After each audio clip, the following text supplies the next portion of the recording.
Tabela periódica dos elementos. Em 1869, um professor de química russo chamado Dmitri Mendeleev estava escrevendo um livro escolar para seus alunos quando começou a imaginar como poderia explicar melhor os 63 elementos conhecidos naquela época. Para ajudar a formular seus pensamentos, ele criou uma ficha para cada elemento. Em cada ficha, ele escreveu o nome do elemento, seu peso atômico, suas propriedades típicas e suas semelhanças com outros elementos. Ele então posicionou as fichas como um jogo de paciência e começou a rearranjá-las repetidamente em busca de padrões.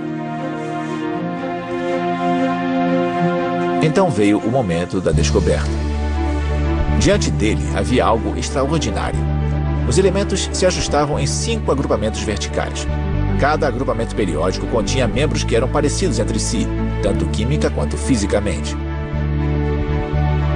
Mendeleev havia inventado a tabela periódica de elementos.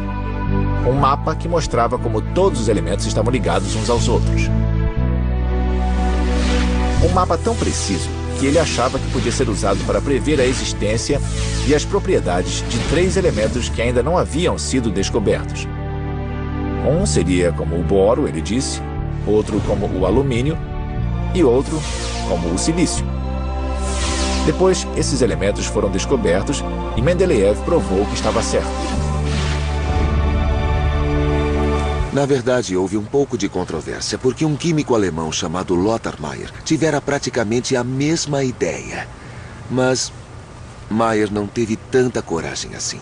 E isso é algo bem interessante. Este alemão, que havia tido a mesma ideia de periodicidade e já tinha algumas pistas, não fez as previsões que Mendeleev fez.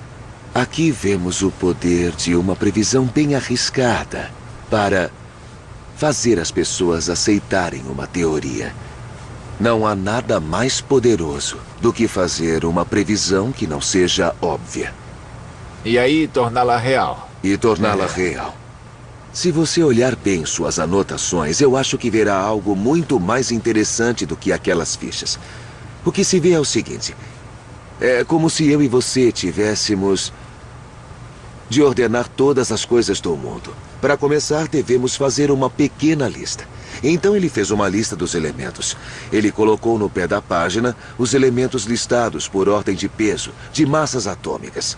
Hidrogênio, o hélio ainda não. Lítio, berílio, boro. Então ele os agrupou no papel. Ele escreveu uma tabela experimental.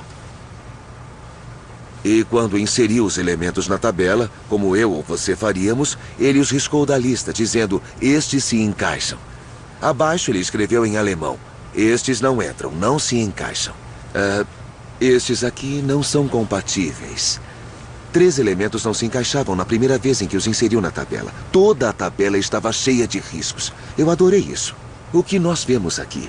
E o que vamos fazer na era dos computadores quando não houver mais essas coisas? O que vemos aqui é um ser humano trabalhando, tentando desesperadamente entender o universo. Vemos um rascunho disso. A tabela periódica é o nosso grande ícone. Eu quero dizer, é o que nós associamos à química. Em qualquer sala de química é possível ver uma. Por que a tabela periódica dos elementos é significativa? Ela mudou para sempre a forma como todos aprendem e compreendem os elementos. A tabela periódica dos elementos está para a química, como as notas musicais estão para uma sonata de Beethoven.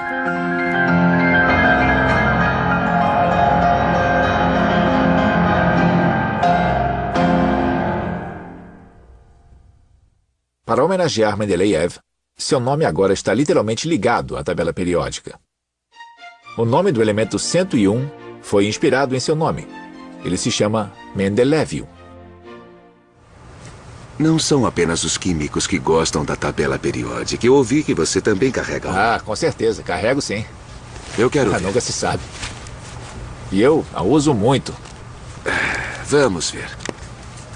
Ela é pequena. Bem, vamos fazer um teste. Tudo bem. O que está abaixo do nitrogênio na tabela periódica? Nitrogênio é 7. O eu que preciso está pensar bastante. abaixo... Não, você errou. Não. É por isso que eu carrego Quase ela. passou perto. Ah, o É o fósforo. fósforo. É, fósforo Fósforo, é 15, ele né? O fósforo é 15. Precisa adicionar 8 naquele ponto. Então é por isso que eu carrego. Eu não consigo me lembrar. Então é 7 mais 8, 15 fósforo, entendi.